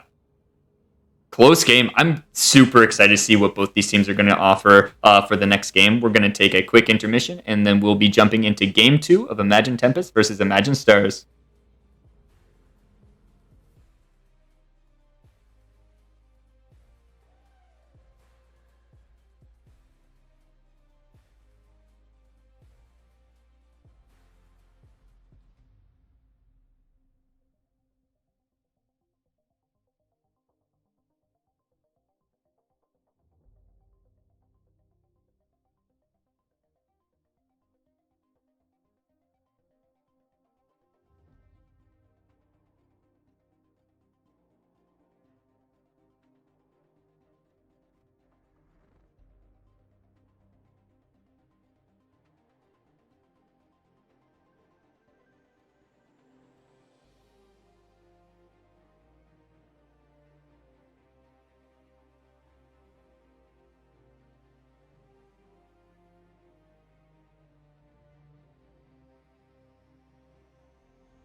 And we are back, Steel community, for Game 2 of Imagine Tempest versus Imagine Stars. What a game that was there, Watts. That was such a, like, it was both teams colliding with, like, the game plan in mind, and both of them were working so well, but it came down to great macro play, and the Kog'Maw being in, like, the arguably the best position ever to face off against them. It was amazing to watch. What were your takeaways from there? I think the kids all around here have a word for that one, and it's called a banger. Absolute certified banger of a game. Right? That is so good. We have started our picks and bans, so let's transition to that now, actually. And so our first ban's coming out. We have the Olaf obviously being taken away. Do not want to see Reese on that. We were talking about getting rid of that as well. And they got rid of the Ornn. It's going to be a whole new team that Stars are going to have to pull out. But we do have the Anivia and Twitch coming out from Stars. Hopefully we might also see an Aurelion Soul ban. That's what I'm thinking. I really think you take the Aesol off the table here. I think the Ornn is a little bit of a salt ban. I think the Riven felt that one after she got the solo kill turned back onto her. Mm-hmm. Oh, yeah, there's that Aurelion Soul ban. So it's going to be a whole new game. I'm super excited to see what these teams are going to bring to the table this time around, knowing that these champions are all gone. The Pyke was let through, and Tempest immediately picked that up for them. Notably, the Evelyn here is still open. We might see that one for Maurice instead of the Olaf here, since it's taken off the table. That would be his second most played, and he do love his invisible champs. He does do that. The Lagos is going to be picking up the Thresh. Did a great performance on it last game, and super consistent on it. He's a really good Thresh player, and we do see jungle picks usually in the first rotation. So having that Evelyn come out would be really nice. Yeah, I'm a big fan of Evelyn. It's really hard to even as a team, when you can communicate, it's really hard to track that jungler in specific, her position. You can really kind of ward on her camps and figure out where she's been or where she is currently. It's really hard to play around that. Yeah, we do see the Jinx. So Thresh Jinx bot side there. That is a pretty iconic duo. Very good engage, disengage, and Jinx, especially if she gets ahead, is going to be an absolute menace. Yeah. My personal favorite is Aphelios with Thresh, especially to someone like Pyke who's trying to look to kill you. Aphelios has, just like Thresh, he has such good offensive and defensive options. You can get the sometimes your Caitlyn, sometimes you have built-in lifesteal, and both those options are really good against someone like Pyke who just wants to kill you over and over again. Yeah, I agree. Now the Varus being shown here as a bot lane player, how do you think that matchup's going to go, bot side? I think this is the top lane matchup of this game. I think this one's going to be super volatile. If the Pyke and the Varus just get one kill, I think it's pretty doomed. The Thresh and the Jinx are just have to play so far back and respect not only the poke this time, but the straight up kill threat from the Pyke. You get a Pyke stun into a Varus ult, or even just a Pyke stun into like a point blank Q into a Varus WQ. That is some nasty damage, and you're either going to die or you're going to have to back, and you're going to have to lose a bunch of minions. Mm-hmm. Now, we do see the junglers both coming out from our first rotation here. We do see the Amumu, a very strong, overall good pick, and the Hecarim, which I wasn't actually expecting from Reese. I was expecting the Evelyn, I'm not going to lie, but maybe he has something that's going to be under his sleeve, and see how he plays this one out. His Olaf was very good, and so that means his early game is going to be really nasty. As Hecarim, you're going to really want to be taking key objectives and making sure that you're in every lane ganking them at the same time, you know?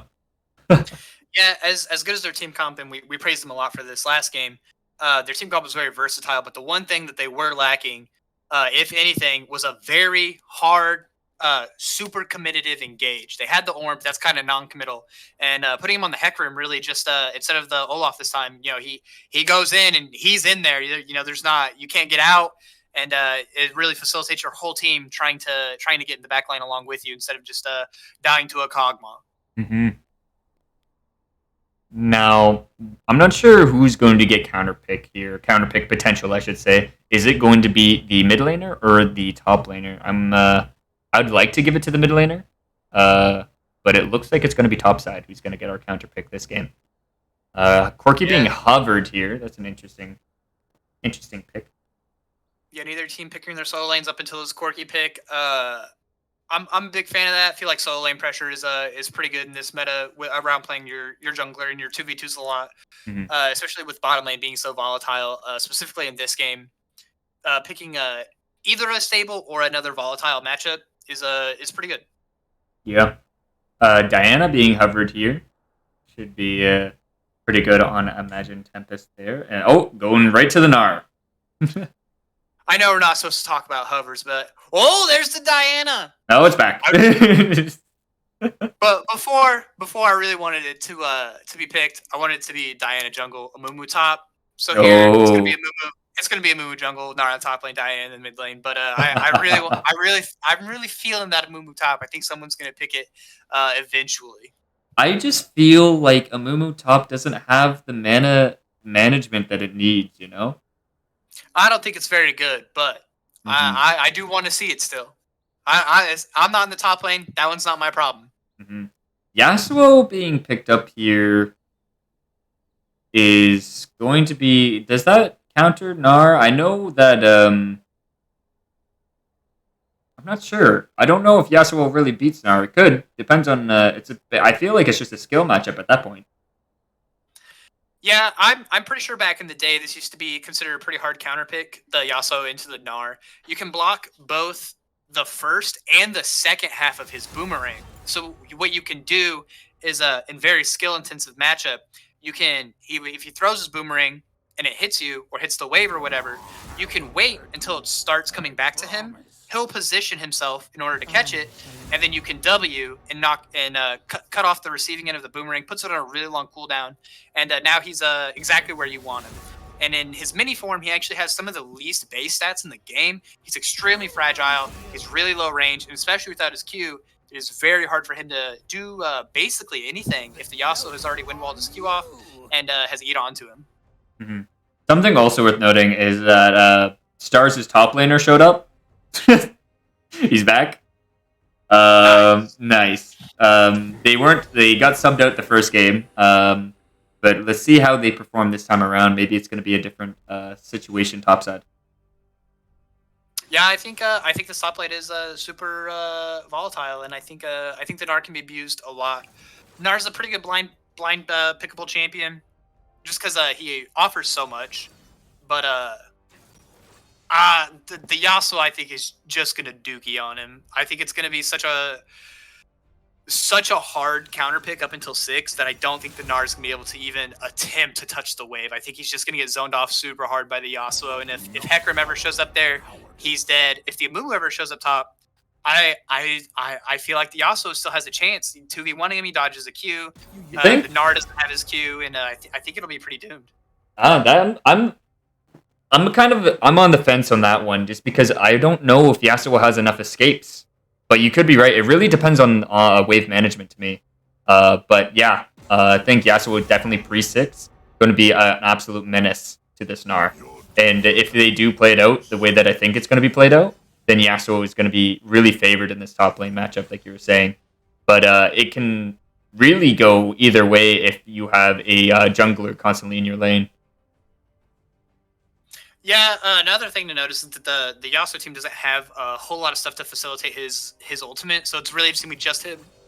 Excuse me, and maybe a Threshy, a Hecarim kind of. That one's always a little bit finicky. So there's not there's not Malphite Yasuo, Diana Yasuo, something like that. So this Yasuo is really gonna have to probably stick to a side lane and try to play the champion to 100% of its capacity since he doesn't have any help this game. Yeah. Corki into Diana. I do not know this matchup. I do not know who wins it. I don't know who loses it, or if is it just a skill matchup. What do you think? Corki is one of my favorite mid lane champions to talk about. Mm-hmm.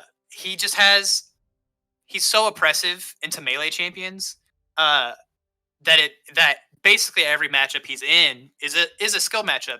If the Corki player is good, it can figure out when the enemy is trying to murder him, because I'm sure, as we all know, if Diana ever lands a Q, it's dunzo for the Corki. But if he can play the spacing right and just farm out, I think Corki is pretty hard to punish just in general.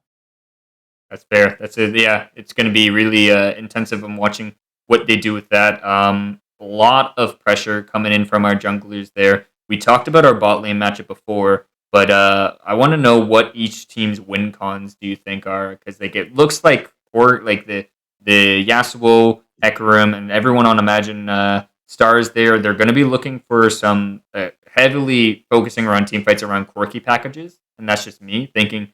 But in that meantime, it's going to be really hard for them to take control because it looks like Imagine Tempest have a really strong team composition, 5v5. If everything's fair, I think they will come out in a team fight. What do you think? I think Stars has the better front to back comp, but if Tempest can get them all squished up, I mean, you have Gnar. If you get like a big Gnarl into the Amumu, into a Diana ult, Pyke starts getting the ultimate reset. Varus comes in, picks off maybe the Jinx that didn't get hit by all those ults, and he can one shot her or even just pick up a kill, sitting an arrow to 3 or 4 people that are against the wall with the Gnar. Uh, I think I favor Tempest in team fights, but if it's a standard front to back, I do think Stars has the edge. Also, these teams both have really good side laners, and Yasuo, Diana, Gnar's pretty okay at side laning. Definitely better than Corki is, and so I think if they can get ahead in the side lane, maybe try to expose a turret or something. I think they have a pretty solid win condition by just playing the side lanes. That's good points. Those are really good points. Yeah, and bot lane. Which lanes do you want these junglers to sit in? Like, which lanes need to win for them to get ahead? So this always comes back to the constant discussion of, if you're a jungler, should you camp the winning lane or should you camp the losing lane, try to help them? I think if you're personally, you should always try to get the winning guy more ahead. So I would really like to see Hecarim just absolutely sit in top lane and murder the Gnar over and over and over again. Like I said, when he's mini, he has some of the worst. I'm pretty sure he has the worst base stats in the game, and so he's super punishable when he's mini. The same thing can be said kind of about Tempest's bottom lane though. Like if they ever get ahead, it's kind of just doomed for the Jinx. The Thresh is gonna have to pay so far back that he's not even in XP range anymore, and they'll start getting bullied out really hard. So I'd like to see Tempest's bottom lane. I'd like to see Amumu sit there, and I'm really hoping this Hecarim never leaves topside. Yeah, for sure. It should be really interesting to see what they do with that. I want to know like how Lagos is going to perform on this Pyke with that Varus there, because like you said, one good trade can end them all, right? So, it's gonna. Is it gonna be another 40-minute game? No, can't be. Certainly not with the Pyke in the game. That No. champion is pretty feast or famine. He's either going to kill your whole team or he's going to ult and just die immediately. But I don't know. It might be setting up for an absolute banger of a game again. Only one way to find out here, and we are going into game now, so we will be seeing you guys on the Rifts.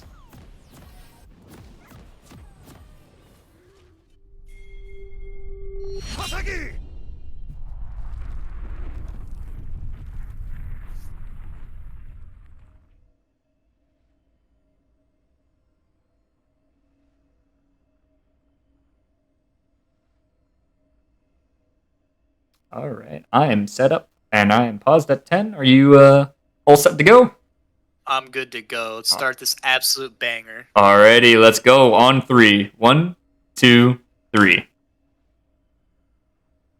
Alrighty. Level 1. Who you picking? Oh boy. I have no idea. Probably Tempest. If Amumu starts Q, I guess the double bandage toss is a lot. It's gonna mess up his jungle clear, but your jungle clear is already terrible. But I think that plus the Pyke is just going to be enough. The Thresh hook is really good if he starts hook, but other than that, they don't really have too many level 1 tools unless Jinx starts W. I think there's a lot of weird stuff that could happen in this game if all the champions started their best level 1 abilities for invading, but it doesn't look like that'll be the case this game at least. No, yeah, looks like they just opted into being safe this time around. No risk taking at all here. Good 5 points from both teams. Gnar could be positioned a little bit inwards, but besides that, nothing really occurred. I know it was a long time ago, give or take an hour, but if you remember the start of the first game, they did that little ring around the rosy thing at the red Oh, side blue buff. that's So right. That's right. I'm Yeah. I'm glad to see a little bit more standard play from both these teams. I think it'll really favor both of them as well. I don't. I think if you get too far ahead on any of these champions, the game will just like instantly end. And so I'm pretty happy to see them both play pretty safe. hmm And they're going to be leashing. Both junglers are going to be starting. Actually, a solo leash going in from Imagine Stars here. Well, I feel like that's going to slow down the Hecarim a little bit too much. That the gank's going to be a little bit later in the game. I'm not sure how I feel about that, honestly. I agree with you, but his opponent is also a Mumu, really slow. Yeah. He Hecarim as of right now, but I think he'll catch up pretty easily. He'll still be able to contest the Scuttle Crab and whatnot that you want to do in the jungle. Yeah.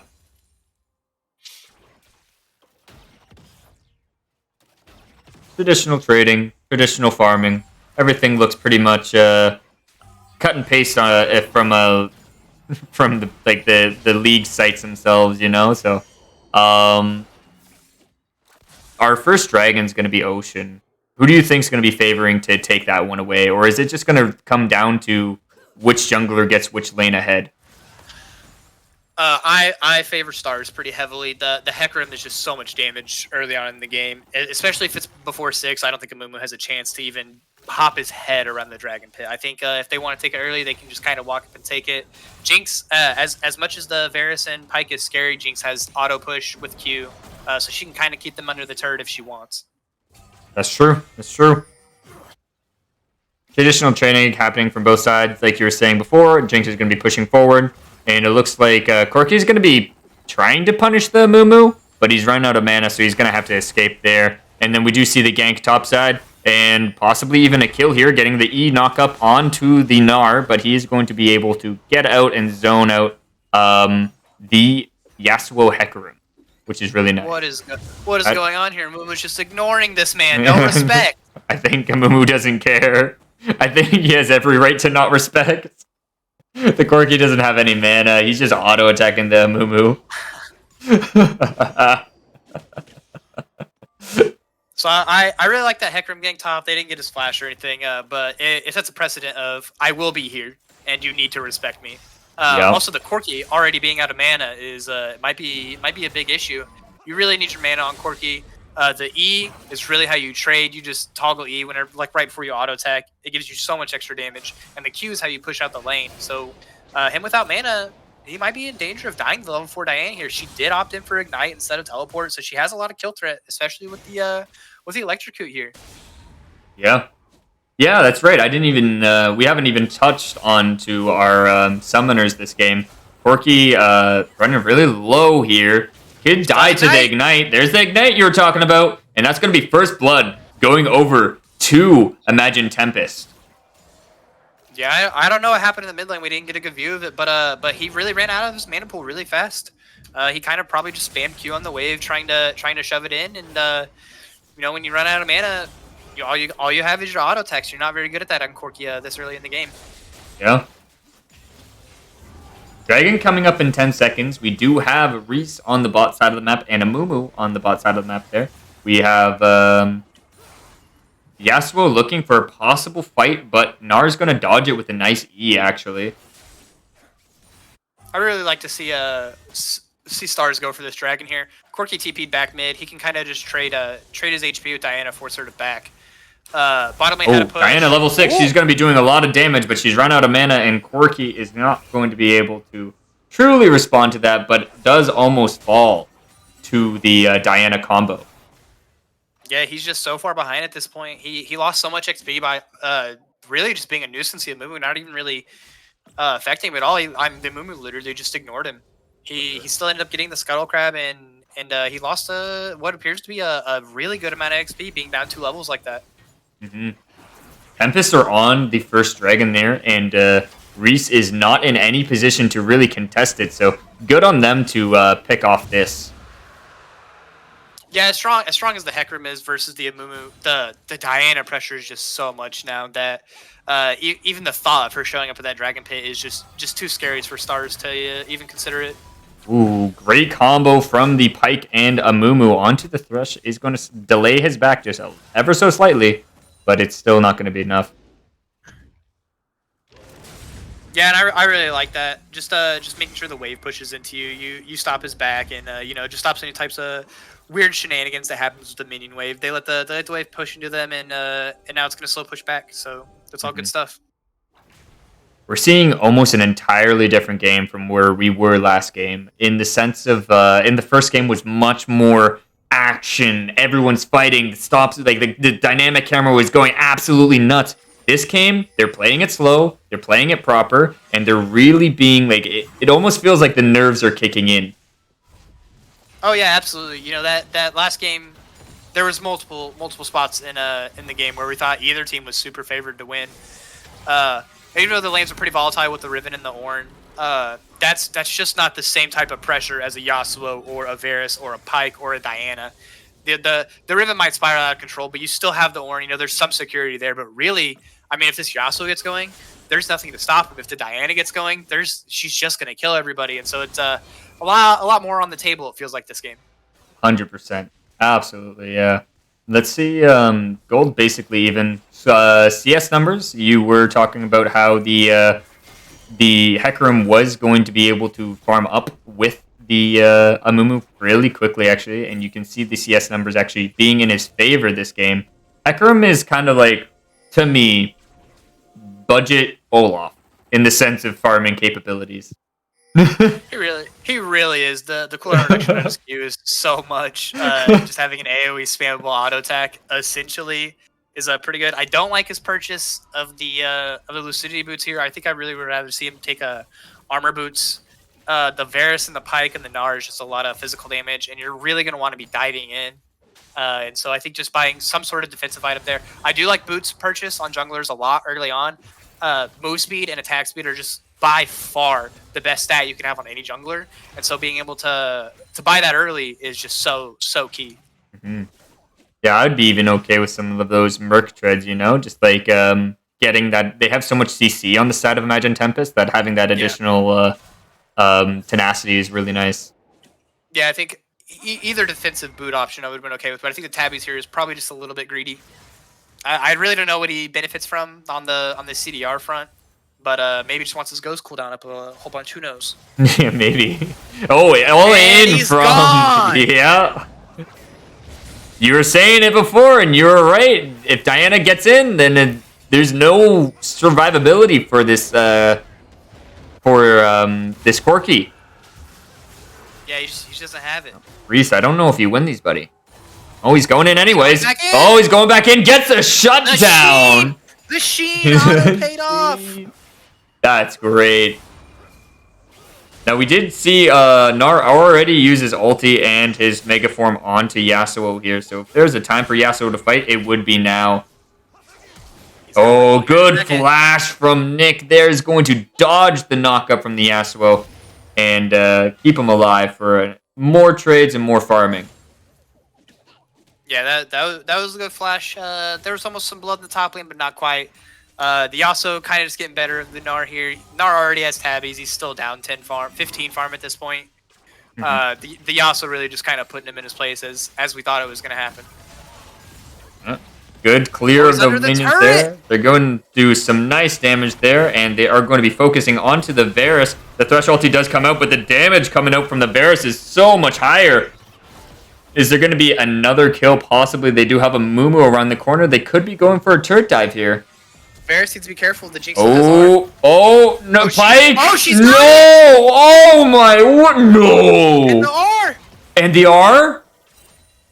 Did she sells, where's the R? She might not have enough mana. She doesn't? Oh, she's waiting. It's being spammed. Not enough mana, not enough mana.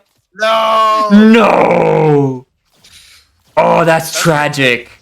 That was pretty greedy by the Pyke, but really well played by the Jinx. Really, she flashed the stun. It was all really well played by her. It's a shame she didn't have enough mana to make that super cool highlight reel play. That would have been amazing. That would have ended the lane. Oh yeah, if she gets that double kill, she goes back and she buys she already has a new quiver. She probably finishes whatever mythic she's going for, probably Gale Force, and she just comes back and she can just wave clear, push you under your turret, and you're just not much of a threat at that point. Now, they're going to be going onto this dragon here. Are they going to be looking for a potential steal? Corki! Here comes the Corki package going out. The Gnar is in the pit and is in the fight now. They're going to be looking for a 5v5. Lego's trying to form them off. The dragon is running low. They're going to reset the dragon, and they're going to hopefully play around this a little bit more. Varus is actually re-aggroing the dragon as they are going to try and zone off Imagine Stars, but here they come. They're going to be looking for something. Here comes the ulti, and the steal from Reese's Hecarim is going to secure that.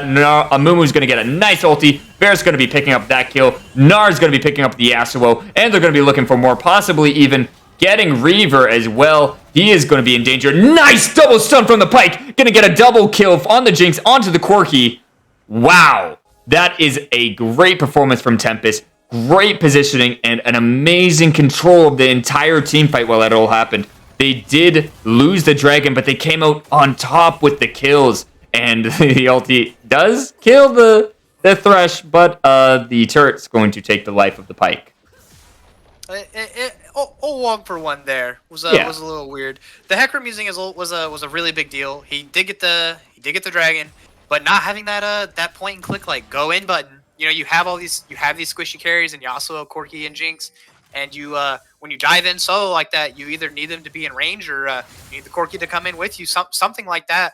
But he dove in and all by himself, and they really got punished for it. Their champions just aren't very mobile, and they're not very good at just like getting away from this Diana, this Pike, this Varus. You know, these champions that can really chase you down and make your life really hard as a Jinx. Yeah. You're right. And on top of that, like, there's just, like, if you got the dragon, you got to make sure that you can also get out as well. Soul Reaver, using his package a little bit early there, was trying to find a kill, but was unable to really utilize it to its full potential to grab anything more. And also, on this flip side of that, Tempest realizing that and playing around Quirky package is so smart.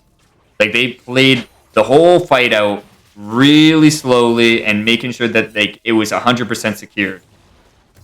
Yeah, it was really well played by them, but I think also just a little misplay by Reese. I don't know if he's getting too hype or what, but if you're gonna go in and steal that dragon, you really need to communicate that to your team that you're willing to sacrifice your life for the dragon, not cause so many casualties. But they're fighting over this Rift Herald now. They're fighting over it here, and there is a lot of damage going down to the Mumu, and the Diana actually picking off Reese there. They're going to be going down bot lane, and Jinx and Thresh are going to be doing a lot of damage, getting a nice double kill there. I don't think we need to pan to the bottom lane anymore. I think that one's pretty rolled up. I don't see how they're ever going to get to this Jinx now. Her Q is just going to be a little too much range. Corki getting bullied a bit by Mr. Meganar there. Yeah, trying to see if they could grab a pick. Maybe if he hit the wall, then possibly that was a dead Corki. But here comes the Herald. Going to be picking off that first turret, and that is going to be going over to Tempest. Maybe they'll even get the second proc. I think it is going to get that charge off, but I don't think they'll get the whole turret here. No, I don't think they can. Yeah, they have to back off. Corki's low on mana, but they can still clear the way pretty easily.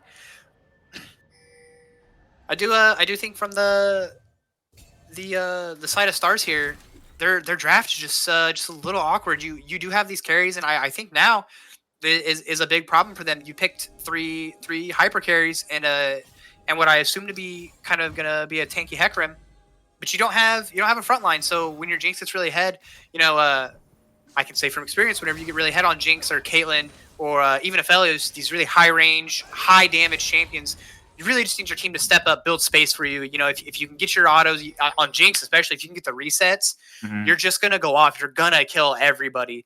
But their team comp they've constructed here just like doesn't really have that. It does have multiple threats. So, if the Yasuo can start going, or even the Corki, if he can pick up the slack a little bit, it's going to be hard for the Diana, the Thresh, or the Pike to really get on top of someone and kill someone meaningful. If they kill the Jinx, the Corki's still around, and the Yasuo or whatever. But as of right now, just the Jinx being ahead is I don't know how it's gonna work out.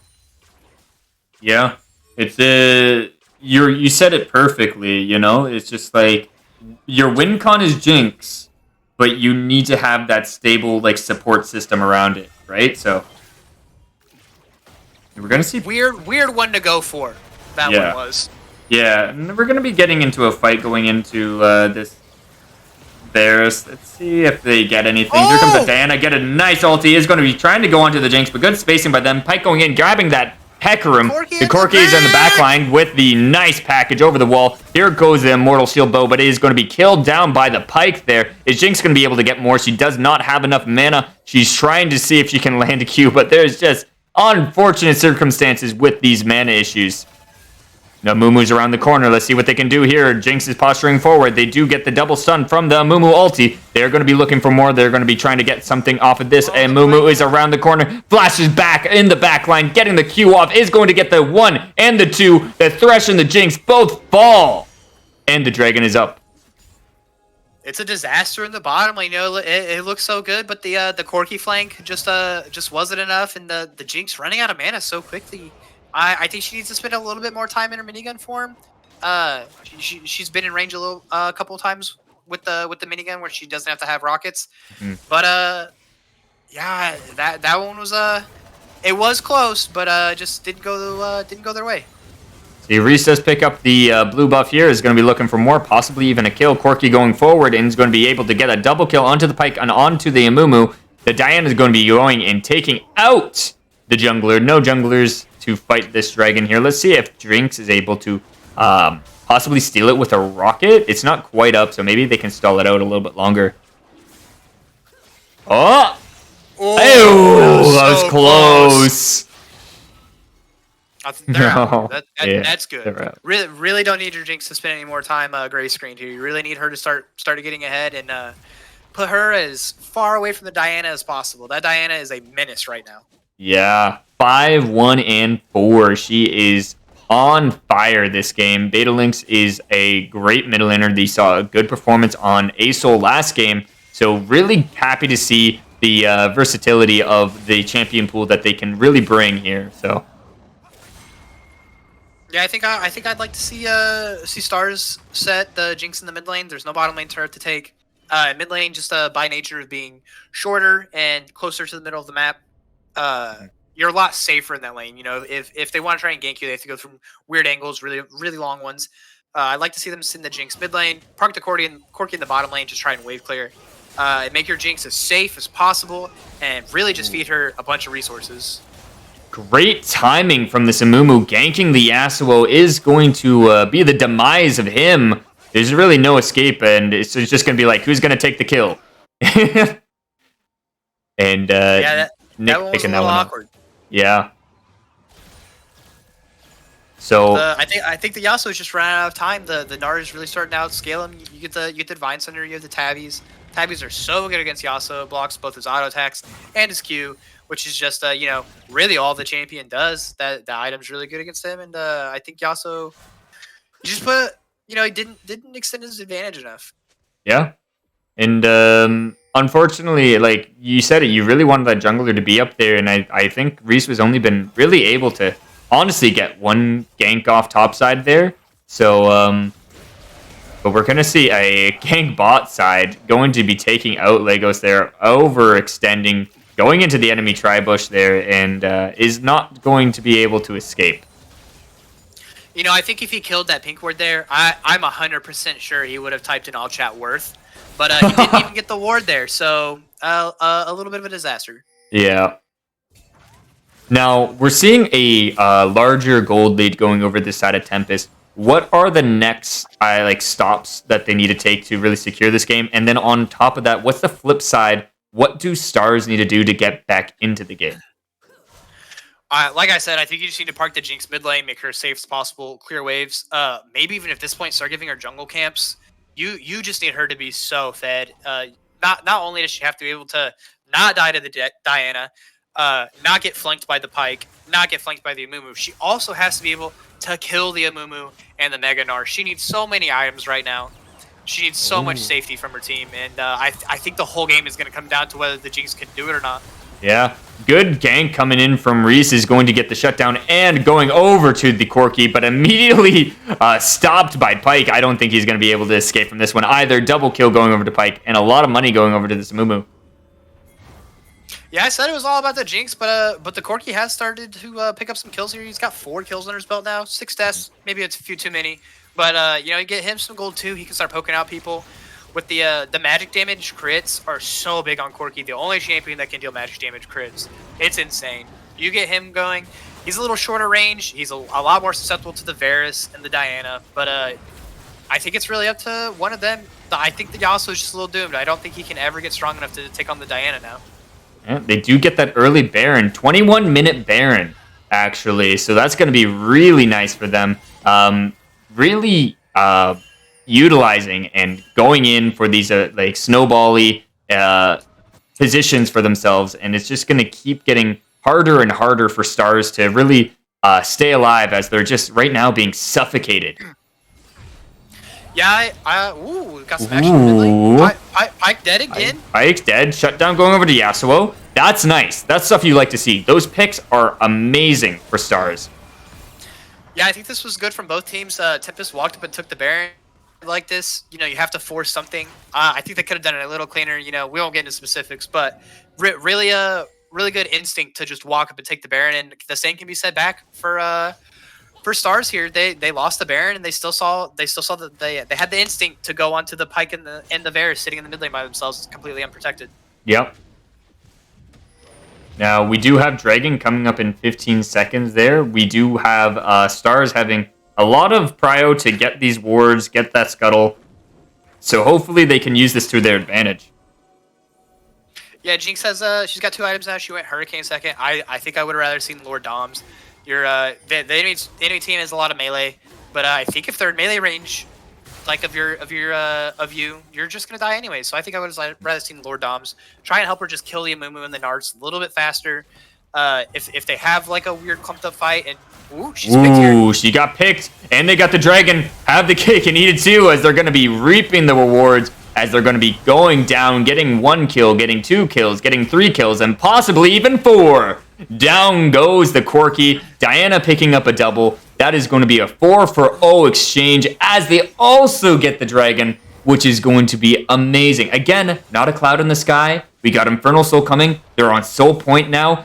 Imagine Tempest are really taking a hold of this game. Yeah, just it's been a bit of a massacre in the bottom lane for both sides. Just every time there's more than 3 people in the bottom lane, it seems everyone dies. So maybe keep the camera around that area of the map from now on. Yeah, for sure.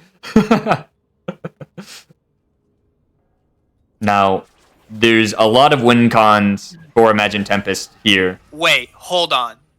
What's up? Does that Varus have a Luden's Echo? That Varus has a Luden's Echo. I didn't notice that. Weird game this one is. You're the ADC player. What does this mean? Why?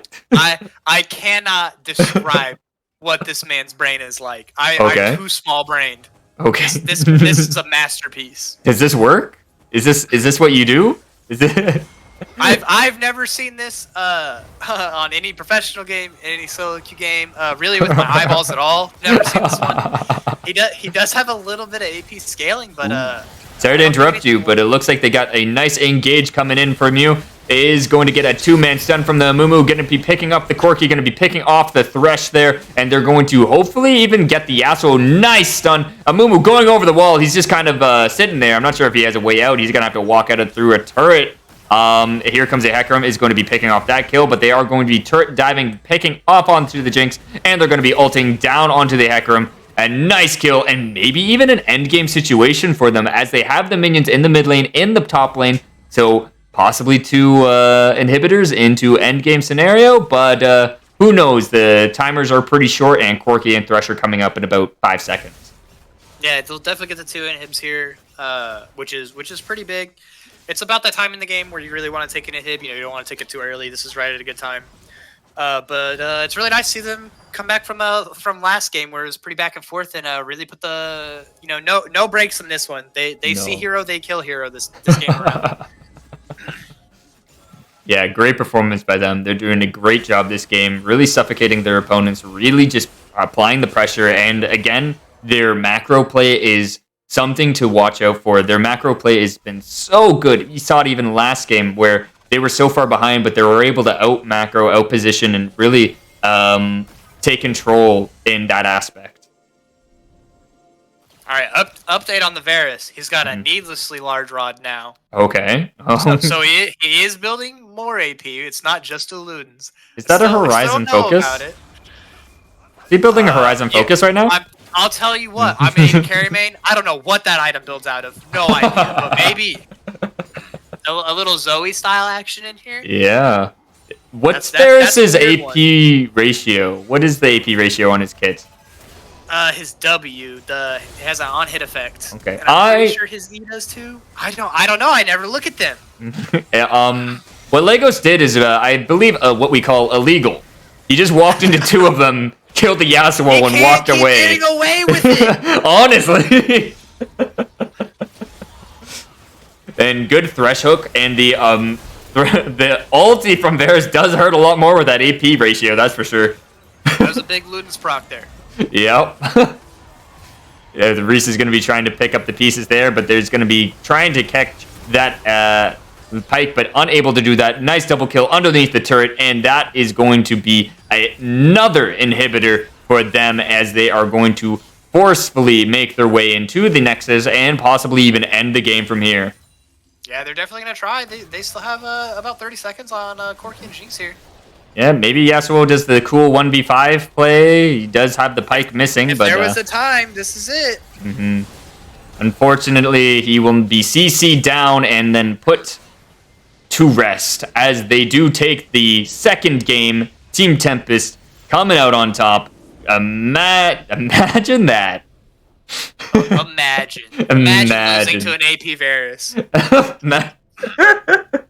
Didn't think I'd be saying that one when I joined this room with you. You know, I didn't expect that one either, but you know, it worked. The amazing scoreline from all of the players. What a performance by them. Really showing their knowledge of the game and really positioning well, getting those objectives. The first game was an absolute banger, and this game, they came in, they saw the blood, the draft was entirely different, and they were prepared. Really great by them. Love what I saw. What are your takeaways? Yeah, I mean the Diana just seemed to be such a problem. I didn't like Stars' draft this time. The triple carry with no front line, especially with a Hecarim, someone that wants to dive so hard, with not really any follow up, just seemed a little weird to me. I would have liked to see something a bit more tanky, specifically in the top lane, I think. I completely agree. Yeah. But with that being said, that will be the game here. Tempest coming out on top with a 2-0 victory against Stars. I want to thank you for coming out here, Watson, and casting this game with me. Thank you, Steel Community, for coming to join us. Any final takeaways or anything you want to say before we end the stream here? Just for anyone watching, you still have to ban Reese's Olaf. Do not let that man have that champion again. That was the most disgusting thing I've seen in a really long time. It was so good. Oh, I can't wait to see more. Thanks again, Seal, and we are going to be signing off for the day.